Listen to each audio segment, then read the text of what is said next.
How's it going, everybody? Welcome back to the Barbells and Trails podcast. I'm your host, Brett, back with episode 26. We're here. It is another week, another day, another dollar, as people say. We're back with another episode. We're going to get into a couple things today. Talk about some stuff I did this week. Some stuff going on social media, mainstream news. We'll get into a couple things and just kind of bullshit. We got to keep it light every once in a while too. Sadly, I do not have a guest unless you consider that a guest. I tried to get someone to come on this week. They just happened to be busy. It was kind of last minute when I got a hold of them, so that is my bad. I do think I will have a guest here hopefully in 2 weeks, about Halloween. So I think we'll shoot for that one. I've been getting back into it this week, back into the gym, back into trying to get my routine recovered as best as I can. It's still not perfect. I definitely could have done better this week when it comes down to it. But hey, I'm surviving, I'm not completely falling apart. I'm doing better than I was the week before. That's all that matters, right? But we're working through it. If anything, I think eventually I need to get my dog on here, just have him lay there. I don't know if he would actually sit in here for an hour, roughly. But what did I do this week besides that? So yeah, I was back in the gym, lifting away. I actually had a 3-day weekend this week, so that was really nice. I went to the chiropractor Friday and got my back popped ridiculously. It felt amazing. I was worried I was going to be sore and basically fucked up the rest of the weekend. I feel great, actually, so that's good. But other than that, I don't think there's anything else that really stands out besides the fact that I went to another concert.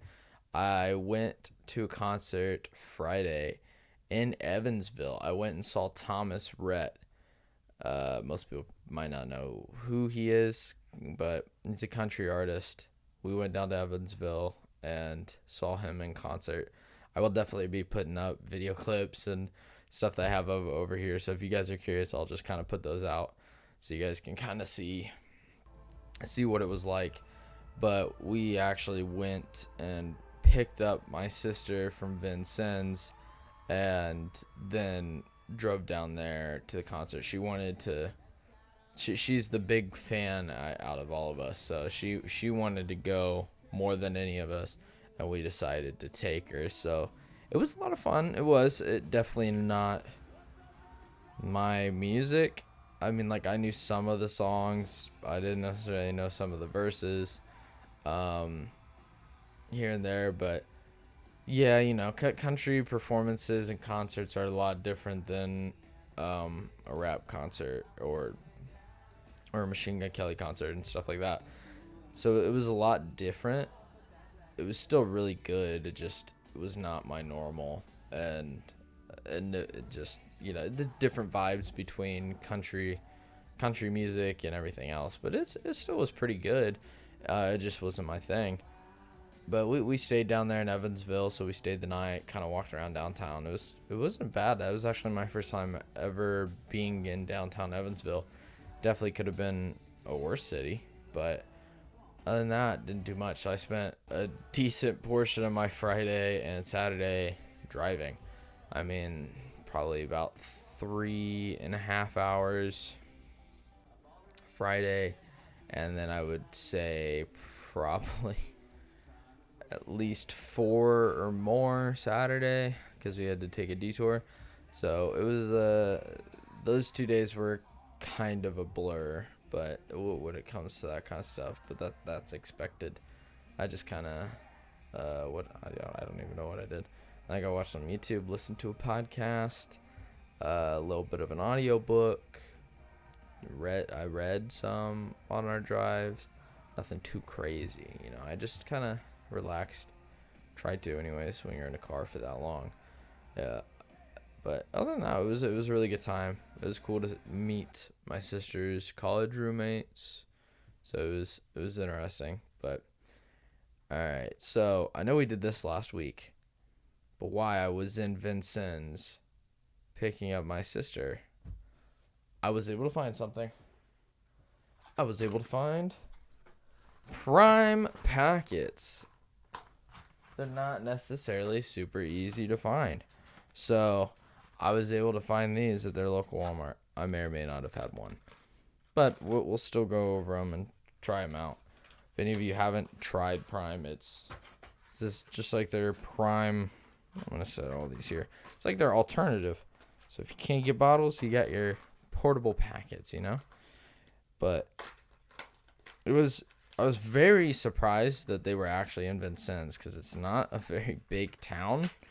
But I guess it's a super Walmart or something. So they just happened to have it, which kind of shocked me. But I'm curious. I was really trying to find like the new flavors. I was trying to find like Meta Moon or the Ice Pop.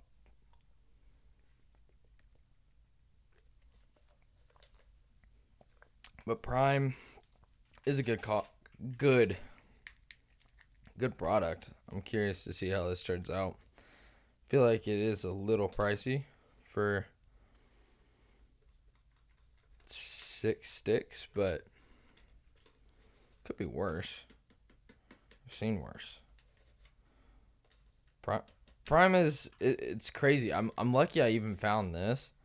I mean, I know it's not the same here as it is in the UK. They've had a lot bigger issues, but I know in other countries besides the US and even some places you just can't find it here, where people have been basically buying and selling it at raised rates, and people are trying to resell cases and stuff for like 3-4 times as much, and kids are taking it into school.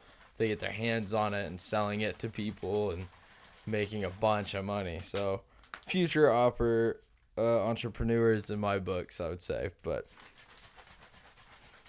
all right, let's give this one a try. Blue raspberry. All right, real quick, if you haven't already, please like, subscribe, share with your friends, subscribe to the channel. It's much appreciated. Make sure to hit that bell icon so you're reminded when new posts are out, and I will see you guys all later. Now let's get back into the podcast. It's going to be interesting.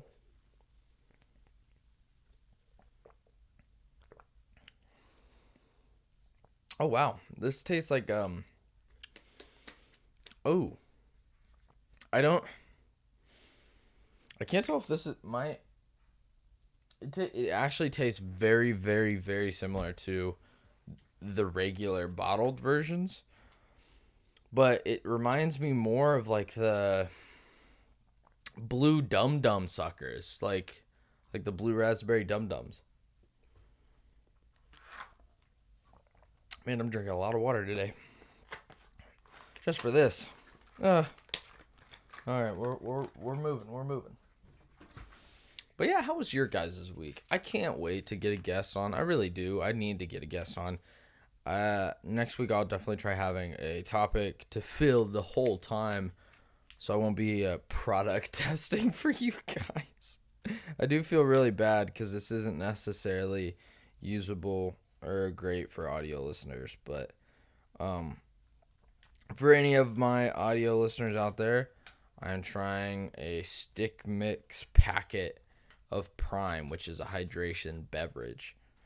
But it's I wish I could have got my buddy to come on this week. He just happened to have plans. I didn't think he did, but I think something came up, so it is what it is. I do have some stuff planned out for the Halloween episode, so hopefully you guys are kind of excited.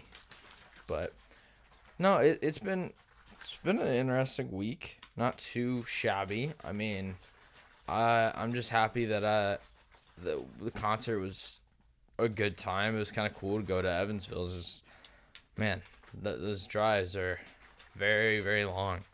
It's like I watch the Sidemen, and they're like, when they're driving places and doing stuff in the UK, they're like, man, it's so far.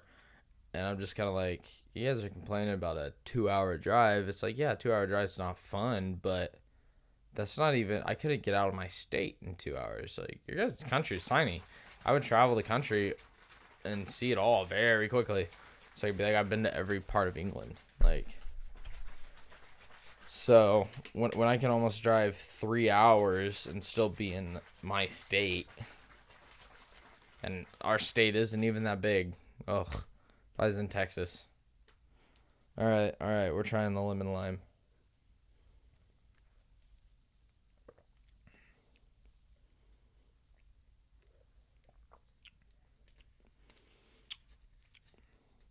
It's very yellow. Didn't mix up the best, but it's not bad. That one, I definitely preferred the bottle version. All right. I'm just gonna keep these in the fridge for tomorrow. Last but not least,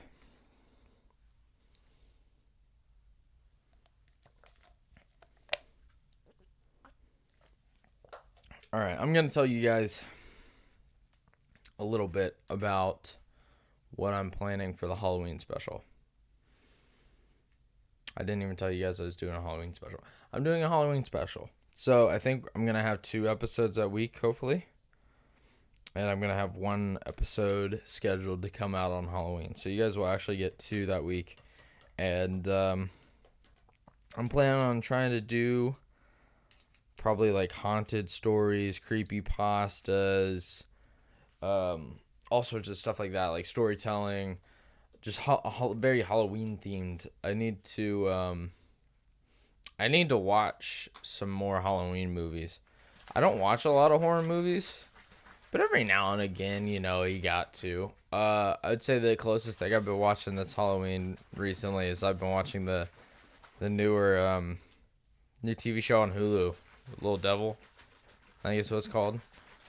It's not bad. It's that animated TV show. It's kind of it's interesting to say the least. Like, it's definitely trigger warning to some people for sure. But all right, this is the last one. Let's see.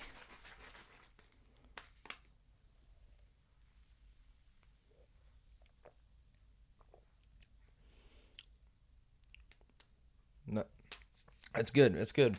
It's actually exactly what I would expect. For sure. I think I'm gonna finish this one off through the podcast, but no, I used to be a big movie fanatic. I would love to get someone on. I think it'd be cool eventually to do like a tier list of movies while on here, because I mean, who doesn't love movies? I'm a big movie fan, or I used to be a lot more. I don't watch a lot of movies nowadays. It's just I gotta admit, I think since high school, my attention span's probably gotten worse, and it's probably because of the TikTokification of social media and that kind of style of shit where it's like back to back to back. I don't even have TikTok, but just being on Instagram and YouTube, sometimes you get into that, and it has kind of ruined my attention span a little bit at times. But I've actually watched a handful of movies the past couple weeks. Nothing crazy, but I used to, like, Disney movies is my shit. I love Disney animated movies. I don't care. I've loved them as a kid. I'll love them and watch them now. I haven't watched. I don't know if there is any new ones actually at this point. I'm thinking back to the newest ones, but like I've watched Luca, Soul, all those. Amazing. Love those movies. Fantastic. I love the classics. Grew up with like Toy Story, Tarzan, Aladdin, like all the Beauty and the Beast, all the good shit. And there's some kids I see nowadays that don't even know who those people are. And those are the best movies, and they have the like Disney fairy tale moral roped into it and storytelling. It's like, you guys are missing out on some of the greatest shit there is. But I might be a little biased. But I guess speaking of movies, I did watch 2 childhood movies that I hadn't seen in a long time. Yesterday, today, this morning, I watched The Iron Giant which I have not seen in forever. I watched that last night. It's a good movie. It really is. I forgot that it was set in the 50s, and there was like which it kind of sucks because the scene now has more merit to it, but as like the nuclear fallout shelter talk and shit in school and duck and cover and all this stuff, because it's like right in the middle of the Cold War and like all this stuff, and talking about like the Russians and shit. So it's like it's not, it kind of holds, but I forgot about that part. I forgot just bits and pieces of that movie because I haven't seen it in 10 plus years. But it was amazing. I like, great movie. It really was. I forgot who all was in it. I forgot Jennifer Aniston was a voice in it. Obviously, Vin Diesel was the Iron Giant's voice, but great movie. I don't know who shouldn't watch it. Another one that's probably a little more, I'm guessing a little more, my brain's blanking on the words, but not as well known, a little more niche. There we go. Is Spirit. There's more to the name, Spirit, stallion of something, but I just always called it Spirit. It's a DreamWorks movie that came out in '02. And this was like one of the movies I watched a lot as a kid. And I was like, you know what? I'm going to watch this. It's about a horse out in the West, and all this stuff, right? During like the Western expansion in the 1800s, dealing with like Indians and stuff.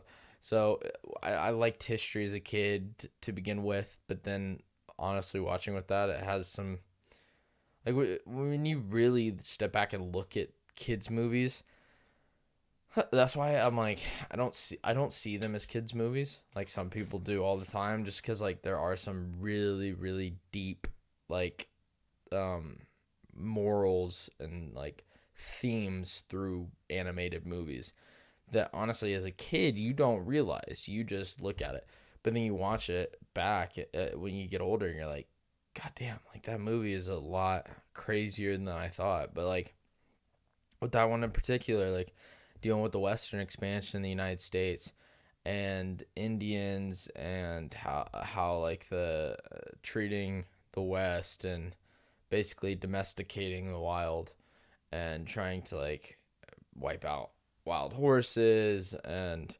buffalo and like all this kind of stuff, and the Indians. So it actually has some pretty deep historical context, but it's a great movie. And I think one reason why I liked it so much was the damn soundtrack. Between that and Tarzan, soundtrack for Tarzan, fantastic. But I didn't realize, I was looking it up today because I was watching it and I was like, okay, so who actually made this? Like, some of the songs on it to me are amazing, and they're great songs, I feel like, on their own. And I looked it up and it was Bryan Adams. And I was like, I don't recognize that name off the top of my head. And I went and looked it up. And then like I saw some of his songs in Summer '69, and I can't name some of the other ones. And I like listen, like obviously I knew that, and I was like, wait. I was like, this is the same guy? I had no clue. And he made the album with him and Hans Zimmer for the soundtrack for the movie, and I was like, oh god, I didn't realize. Like, I love the Summer '69. Like, I listened to some of his older music before, but I never knew he was the one to create the soundtrack for that movie. I was like, no wonder it's so good. And he does have such a unique voice, but it's also been years, and then you can tell just the difference of like the music production and recording as you listen to the movie or the Summer '69, the song itself. But it was just really cool to kind of figure that out. I had no clue. It was it was kind of like nostalgic to rewatch that movie for sure.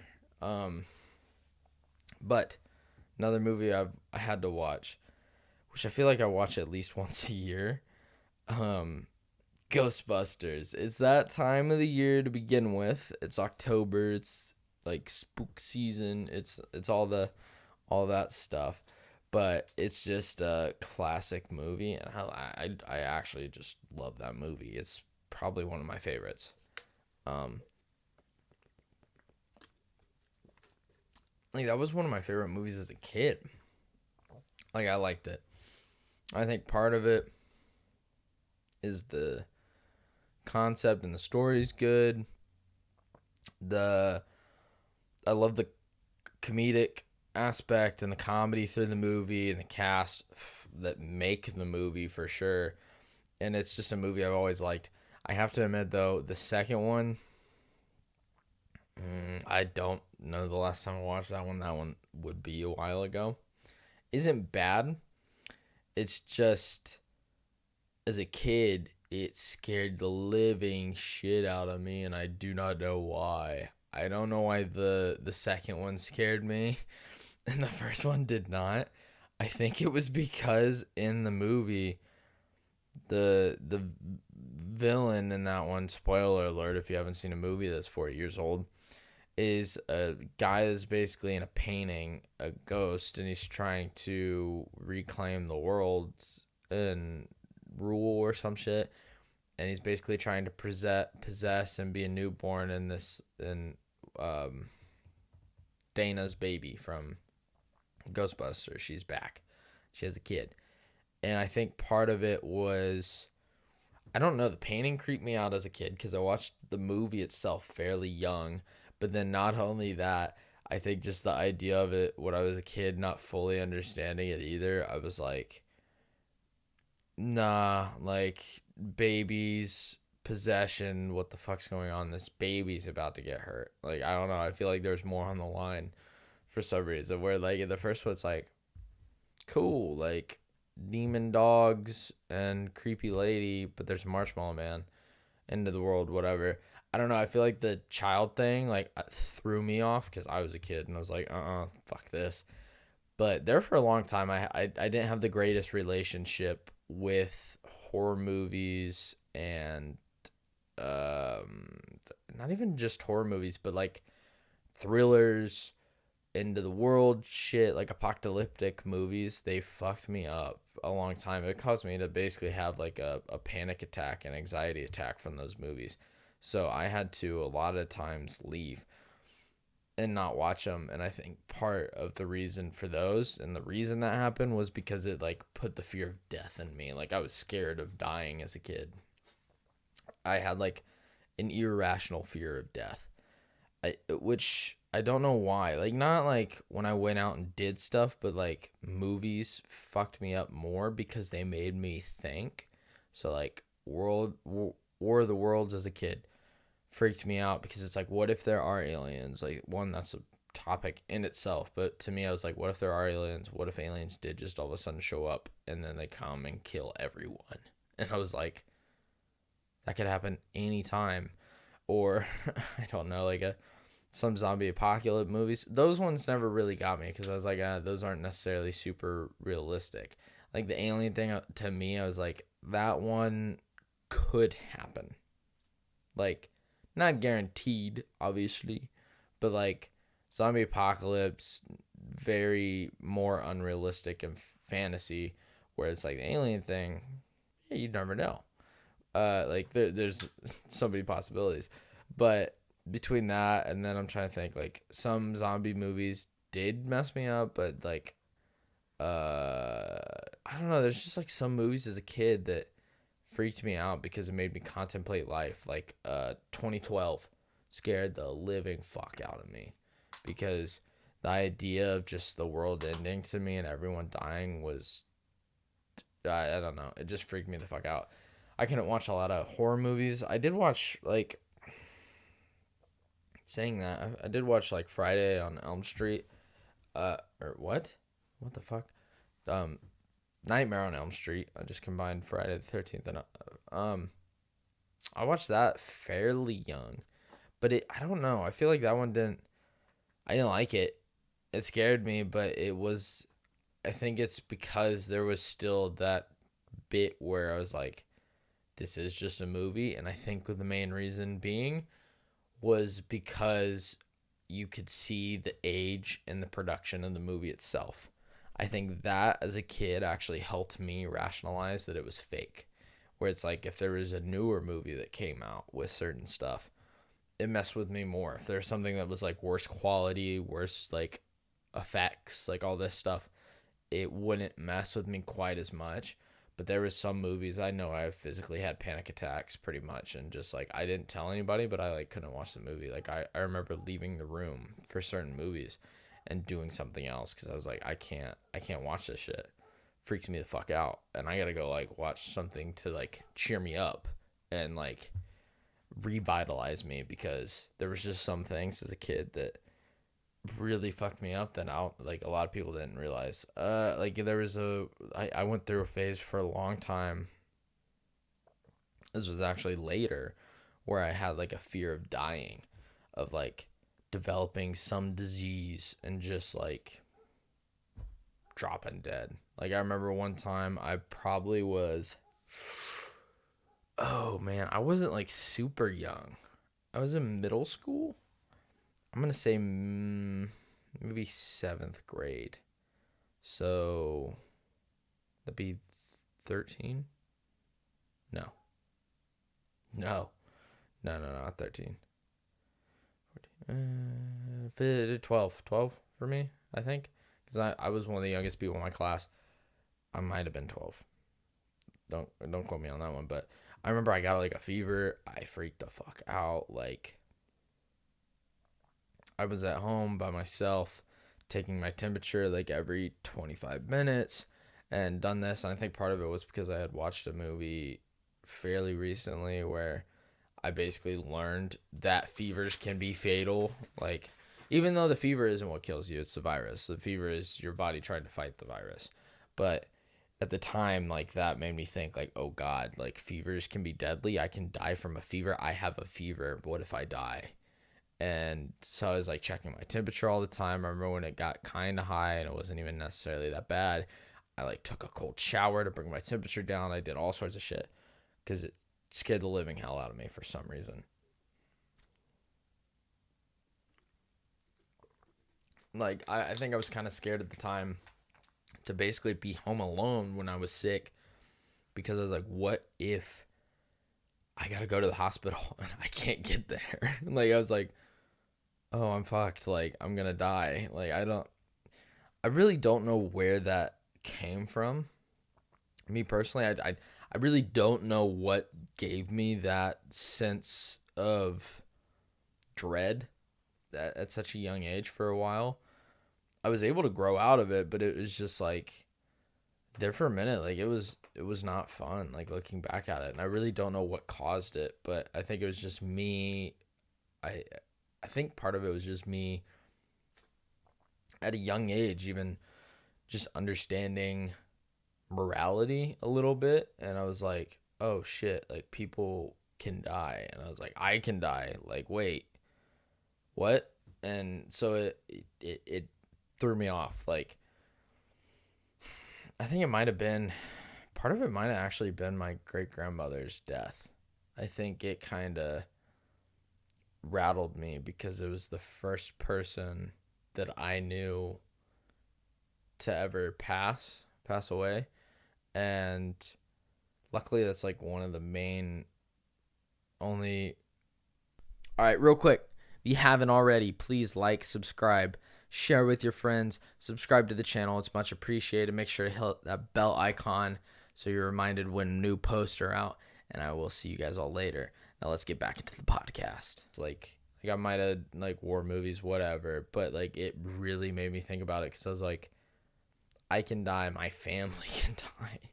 I know this sucks as a topic, but I'm just talking about my childhood. But it really made me understand, like, oh shit, like that's not joke. That's real life. Like, people pass away every day, and it like, I think that just set something in me where it kind of made me realize that life is very scarce when you think about it, when it comes to morality and your own life and existence. It like really made me think, and I was like, oh shit, if I get a fever, I'm dead. I don't know. So it did mess me up, but I'm fine now. I like horror movies every now and again. It's fun. It's not always the greatest because then it does make you think about some shit. But it's like you get older, you're like, it's a movie. Like, I try not to let my mind play tricks on me anymore like it used to. That's for damn sure. I try to not be irrational and have irrational fears. And I think it's because I had those as a kid that now, as I got older, I was just like, there's a time and place to actually be fearful over shit. And most of the time, that's not the time nor the place. And it just... So I kind of just worked through it mentally. And I don't know, maybe there's someone out here that's could possibly listen to this or find this eventually. It's like they know what I'm talking about and have dealt with something like that before, but it was just very weird when I was young. I was not a fan. I was not a fan by any means. All right. So we're going to get into a big name in news this week. Tulsi Gabbard. No. Sorry. We're going to get into Tulsi Gabbard. Gabbard? Yeah. We're going to get into Tulsi Gabbard. She was on the Joe Rogan Experience. Joe Rogan, like his podcast, the largest podcast in the world. I think she had actually been on previously. I had not seen it. I've heard of her, didn't totally know who she was. I did not pay attention in the last election, so at least not too thoroughly. So I didn't totally know who she was. I heard the name on the Joe Rogan podcast and from other people before, but I didn't totally know who she was. So I was actually very intrigued to listen to the podcast. It was a good podcast. It was very scary. But on it, the big thing that really, really got everyone's attention and ended up on Fox News and a bunch of other news sites was that she dropped from the Democratic Party and has retired as a congressman, I think. And she had ran in the 2020 presidential election for the Democratic side and sadly lost. In our reality now, man, I wish she would have won. Because listening to her speak and her takes on a lot of stuff, I was like, oh, why isn't she president? I was like, how did you guys not get her up here? Like, holy shit. I mean, I could see some disgruntlements come from some people on the left. But at one point, I'm like, because it's not as left as they would want her to be. And that's one reason why she left the Democratic Party was because she saw the, not corruption, but the tendencies on, like, trying to appeal to the other liberal people. And I would say teenagers and 20-year-olds. But it was a really good podcast, a lot of different topics. But yeah, she decided she didn't want to be a part of the Democratic Party anymore. And she's going to run, she's going to be a dependent. I don't know if she's going to run.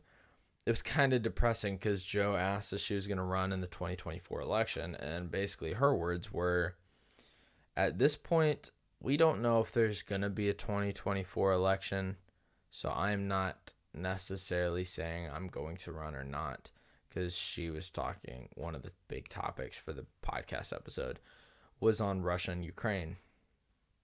And they were discussing a lot of stuff with the military-industrial complex, Putin, the whole war itself, the stuff dealing with Crimea, logistical changes, nuclear aspects of things.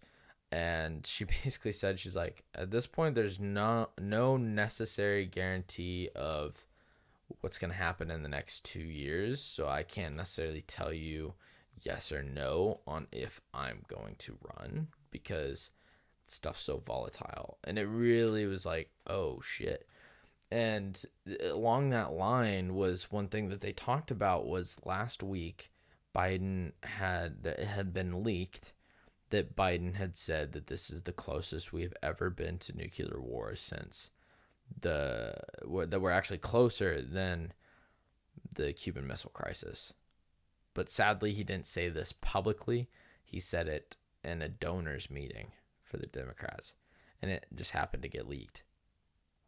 But nothing like this has actually been talked about on like mainstream media, and it's kind of like, oh God, like when you really, really think about it, they're not wrong, and it is pretty scary. Like I try not to think about it. Like I'm not gonna try to ruin my day to day by like existential like angst, but at the same time, fuck, we really don't know, and it's the war in Ukraine is ridiculous. And one of the things that they talked about was how like the only way this is really gonna end is if there's gonna have to be some sort of de-escalation and diplomatic compromise.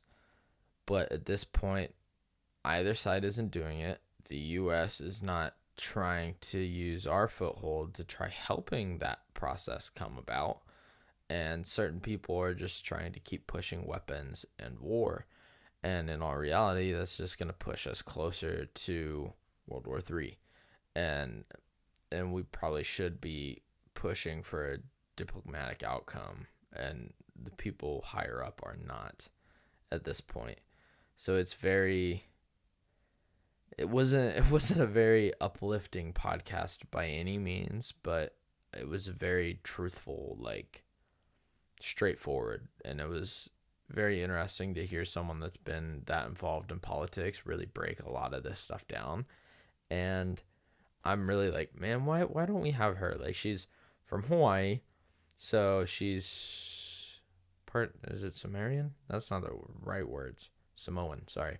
Samoan, I think. She's Hindu, so she was the first Hindu representative, sorry, not Congress, but oh shit, that's yeah, and she's female. She was in the military. She served, I think, in the army is what she said. Don't quote me on that one, but it's like, man, if there's anyone that we should have that should be president at one point, I think it's her. It's like, man, she has the diversity aspect that people want. She's a female. She's a woman.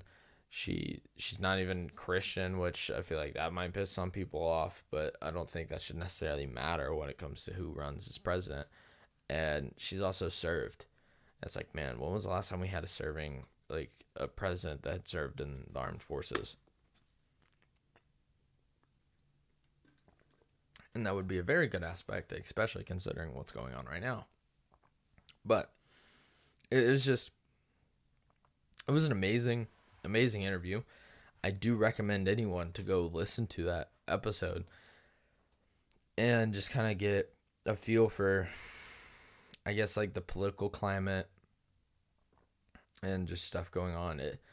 They talked on a lot of mainstream stuff when it came to transgender stuff and rights and a bunch of other topics and issues. So it was very interesting, to say the least. I actually really enjoyed it. It was really cool to see the insides of politics a little bit from someone that's in it. So it was very cool that he was able to have someone like her that's so open to talk about certain things. But considering the news and everything, I also recommend you guys to go check out Breaking Points. It's basically the main news source I use. I don't really try to pay attention to any mainstream news. I don't watch CNN, Fox, MSNBC. All of it's so polarized, pushing their own agendas, like anything along those lines. I listen to Breaking Points. One of the two people that basically run it have both been in politics and in the system for stuff like this for years. They bring both perspectives. One's a Republican, one's a Democrat. They bring both sides of the stories and all this stuff, and they break stuff down on a non-biased opinion and just bring in the information. They do have a podcast, but I think they also have a YouTube channel and post stuff and all this. And I try to listen to them at least once a week, but I just wanted to throw that out there, and that was some of the stuff where I kind of learned more about the stuff with the Ukrainian war and how I kind of keep up on it to try getting a non-biased opinion on stuff. So if you guys are interested, definitely go check them out. But we'll kind of move on from something a little less serious.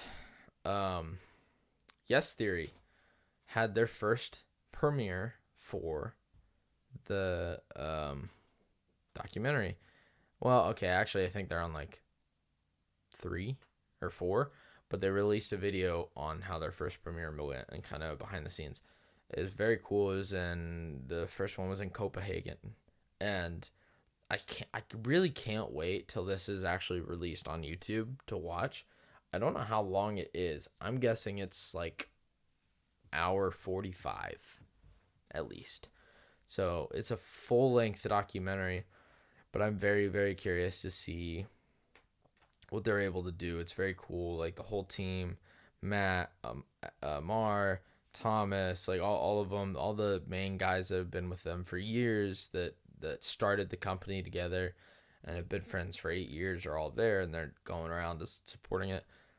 It was awesome. Not only that, but they did also release a new video where they went and swam with sharks out in Hawaii without a cage, which is a little ballsy, but I think it was very eye-opening because it was kind of like, it kind of pushed the irrational fear thing a little bit, where I was like, oh shit, maybe, because I have a fear of the ocean. I don't think it's sharks. I think it's just a fear of the ocean and not knowing. I don't feel like that's necessarily super irrational.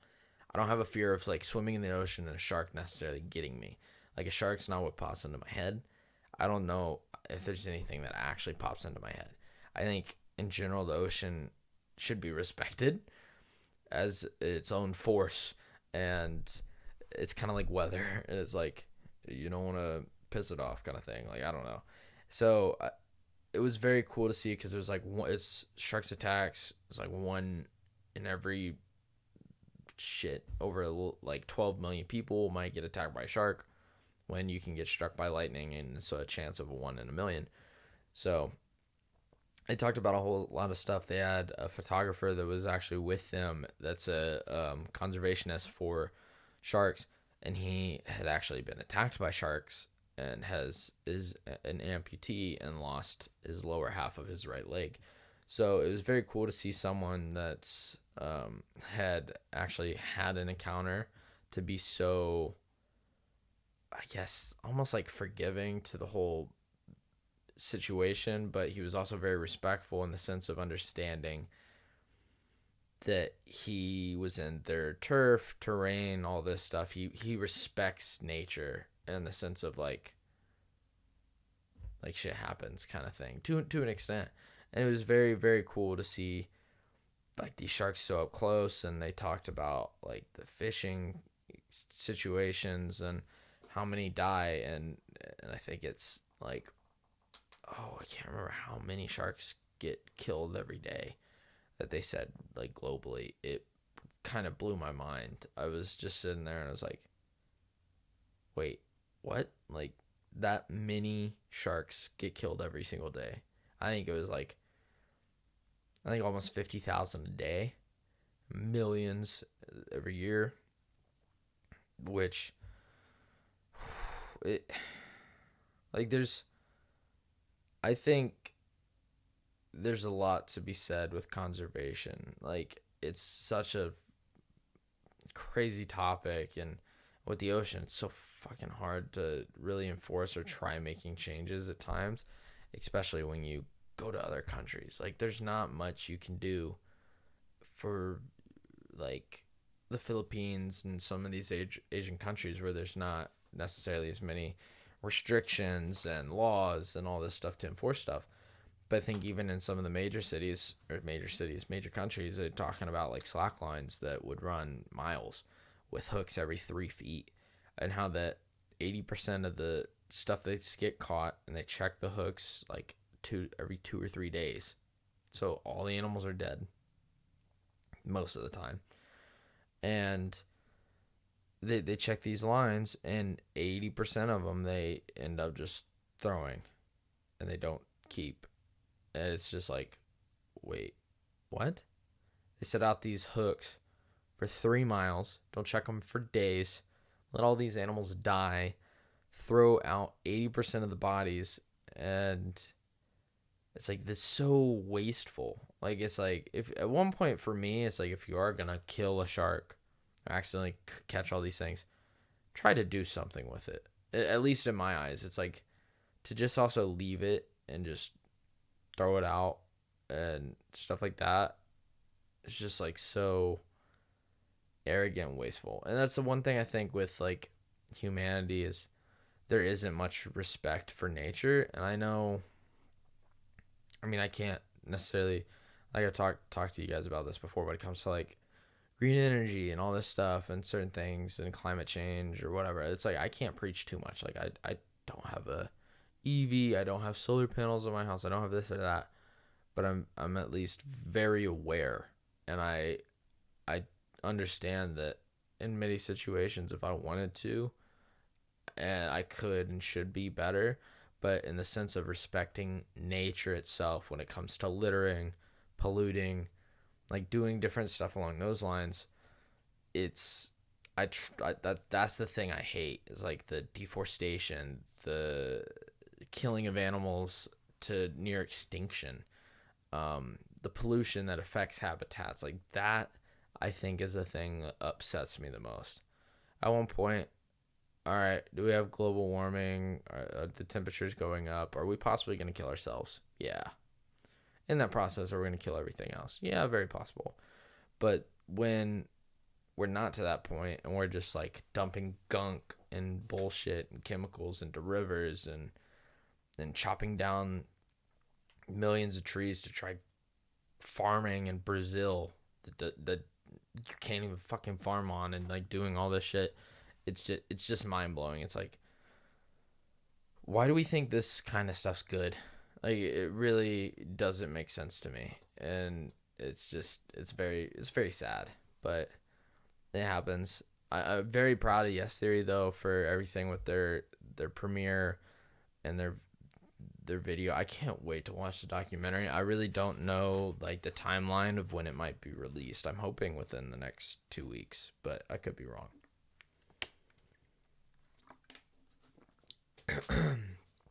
And speaking of YouTube, I got another YouTuber product. I was able to find Feastables almond chocolate bars. It was the only one I could find. This was also at the Walmart. And good old Vincennes. I couldn't find anything else, but I did find this. There was an empty box or something, but I was able to find the one thing they had. I was like, okay, gotta try this out. I do kind of like dark chocolate anyways. I try to eat dark chocolate more just because, better for you. It is very impressive that this only has 5 ingredients. And honestly, on calories, not terrible. Not terrible at all. Sugars could definitely be worse, but I am curious.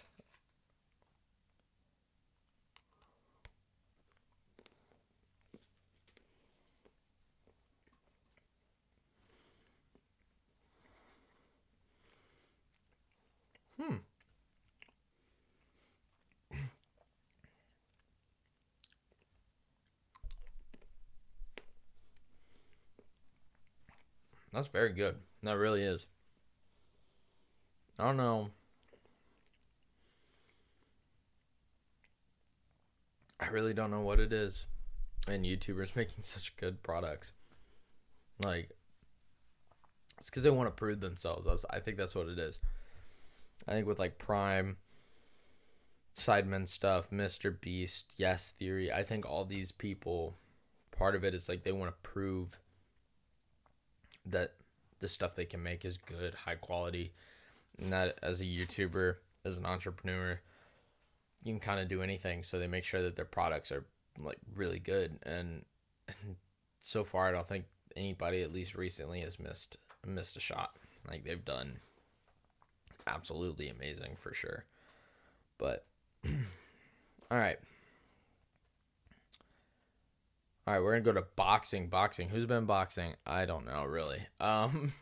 Misfits Boxing though had a promotion and a fight set up yesterday, last night, their time in the UK.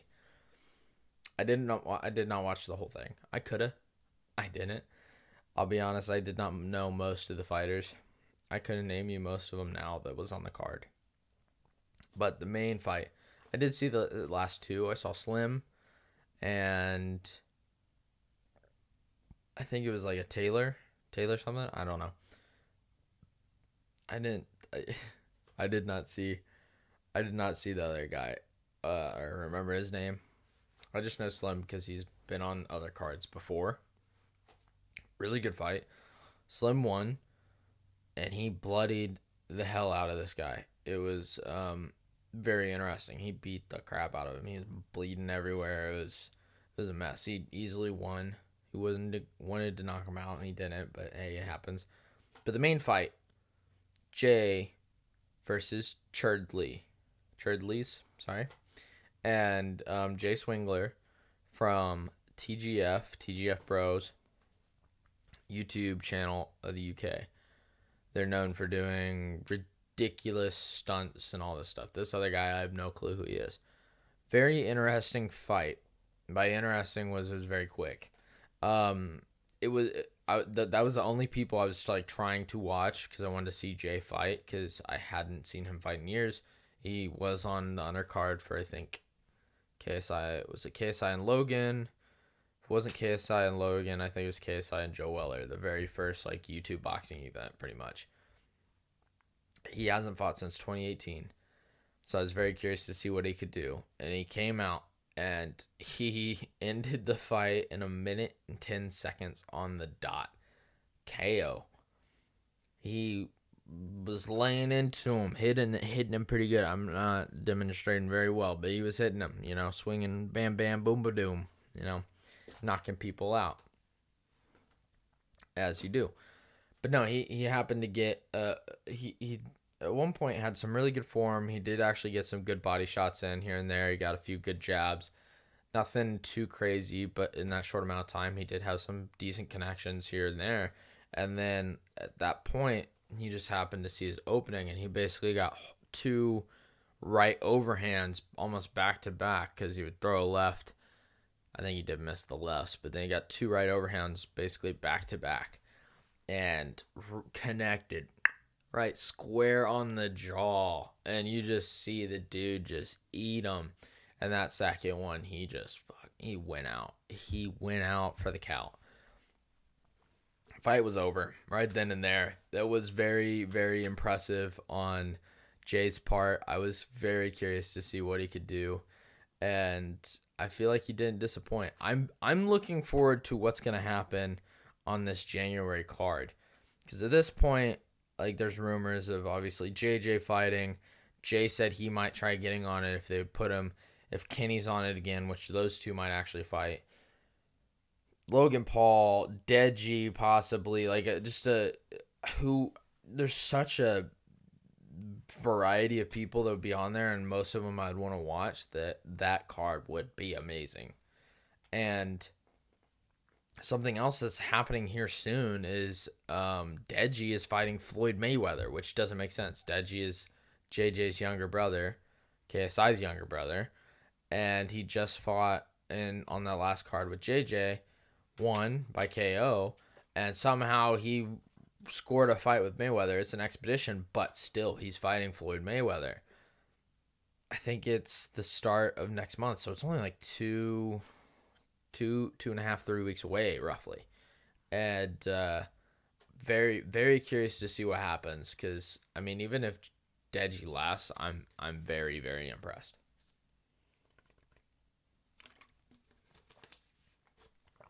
All right. We're getting close to wrapping it up. I thought I'd go on here, read a few My phone's always doing stuff. Or my laptop. I thought I'd go on here and we will talk about a few things in the news. All right, so let's see here. Plastic problem solved. Apparently, I did see this the other day. This is very, very interesting, and I hope something like this, I hope it hits the mainstream. I hope it gets mainstream investments. Because it's so sad. I say that I'm using plastic bottles. I'll be honest, I don't drink plastic bottles hardly ever. I basically refill my water bottle all the time. But there's a company based out of Oregon that was started in 2009. I think it's called Atomica. And it's a company that stocked with environmentally friendly products and resold them. They ended up developing a totally plant-based plastics. Farmers drop off natural materials and then they blend them together in a secret recipe that creates the foundation of the plastic. From there, the material is then injected into molds, heated, pressed, and to the desired product. That could be anything from bowls, cups, dishes, spoons. All the products decompose naturally, some in as little as 30 days. If something like this is true, which I feel like it is,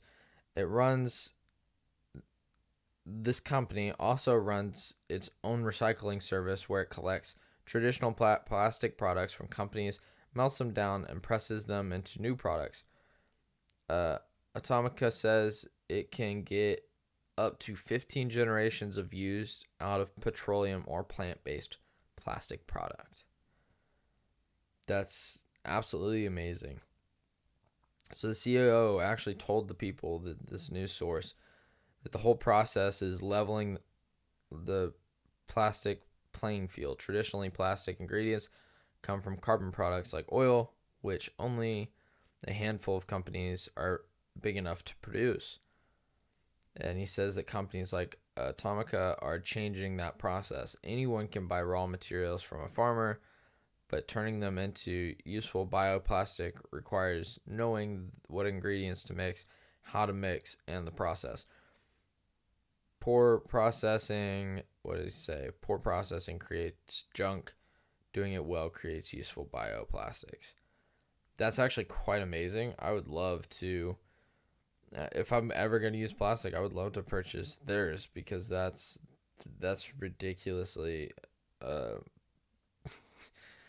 that's amazing. Like if something like that could be brought into the mainstream, please, please, please, please. The idea of plastic products being around for 12 generations plus is so sad. And so if something like that can happen, okay, so it says here, while styrofoam can take 10,000 years to break down, microbes are eating our products like they're wood. That's sick. That's actually really cool because I hate that stuff. And sadly, plastic is used on everything. Absolutely everything. So it's like there was going to have to be some sort of revolution in the industry eventually. Like, I'm not saying this is a revolution. Well, it is. But it's like, it's not mainstream. It's not the only use of it. Like, everybody's not using it. But eventually, it probably will happen. Because at this point, gas prices are so expensive. Can we use dead plants and shit from farmers to make plastic so we're not using oil? Can we please use the oil for our cars? Gas prices are so expensive anyways, please. Goddamn. Okay, so what else is on the rise? What's going on? Gig economy no more. The U.S. Department of Labor proposed a rule change to modify which workers are considered contractors. Contractors or gig workers don't receive minimum wage, Social Security, and other benefits. Some gig workers are part-time, others are full-time, including in ride-sharing, delivery, and construction. Employing workers over contractors' cost comes up to 30% more because of the additional benefits. The proposed change would mean gig workers would have to receive full employment status if economically dependent on the job. A finalized rule is expected after next month. I guess that kind of makes sense. Basically saying if it's a gig job and you're doing it for your main source of income, that you should be able to receive stuff as if it was a full-time job.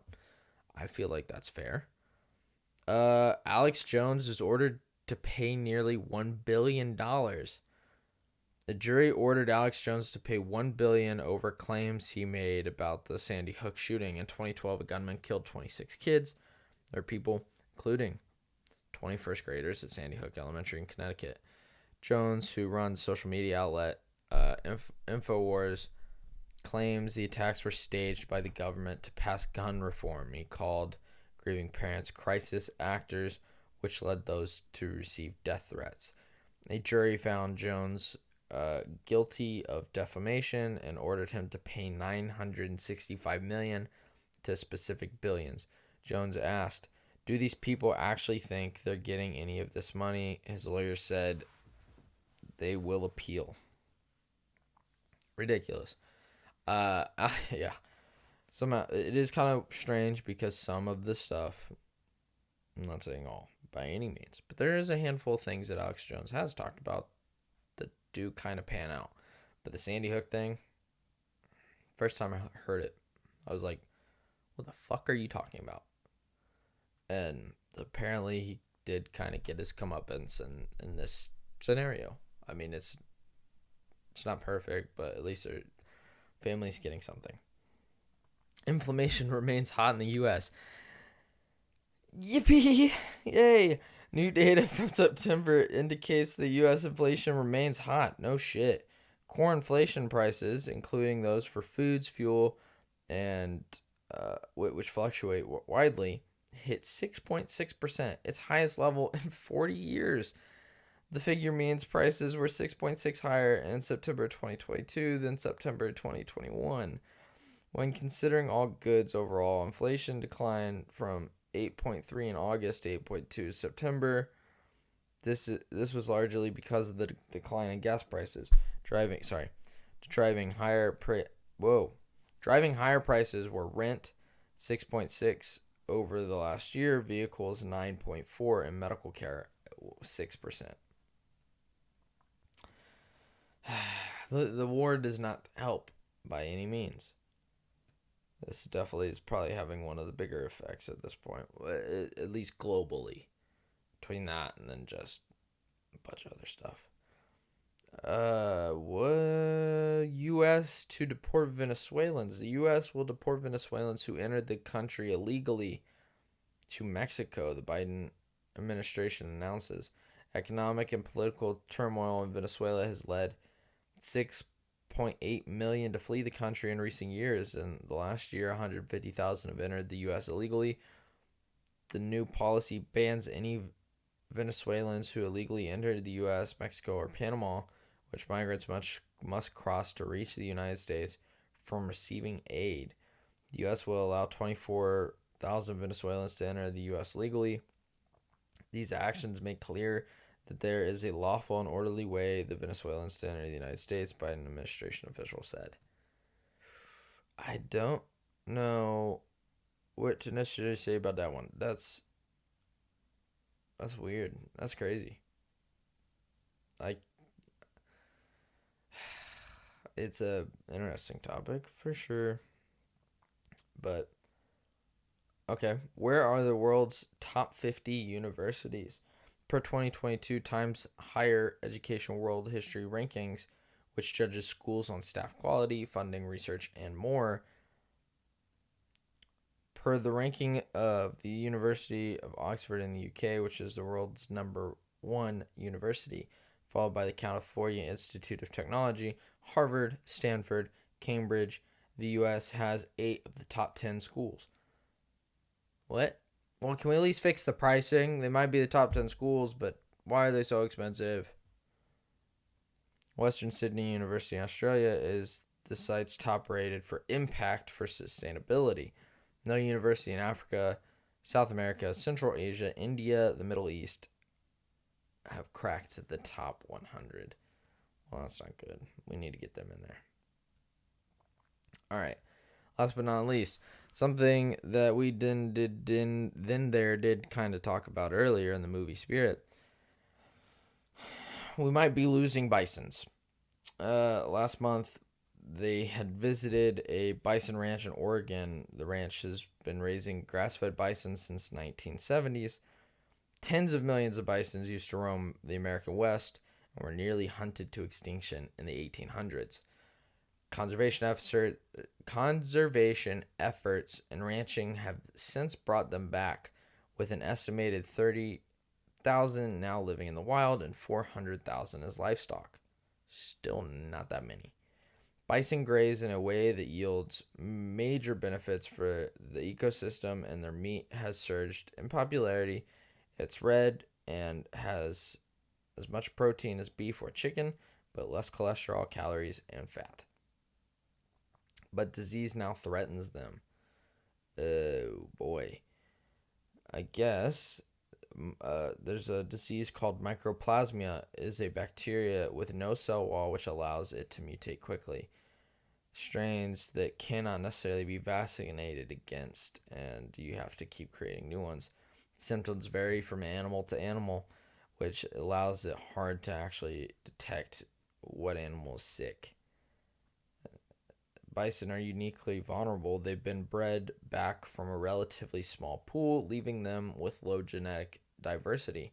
They also haven't been genetically modified to the extent of other livestock.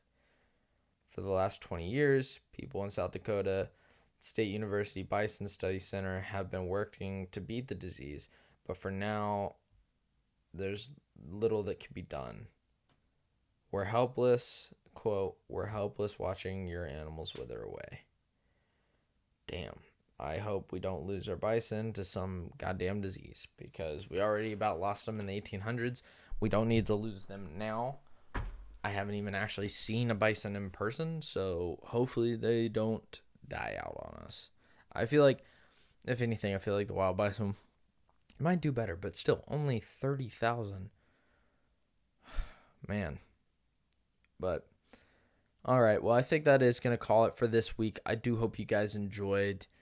Next week, I will try having a nice, in-depth topic for basically the whole podcast. I won't be bouncing around as much. And the following week, hopefully, right? Following week is Halloween. We should have a guest and a Halloween special. So I can't wait to surprise you guys with that one. Well, it's not a surprise. You guys are here. Say goodbye to the new member of the group. Won't have to name him. It kind of works for the month. It's a little bigger than I expected, but yeah, I got a skull. All right, everybody. I'll see you all next week. Thanks for listening, and peace out.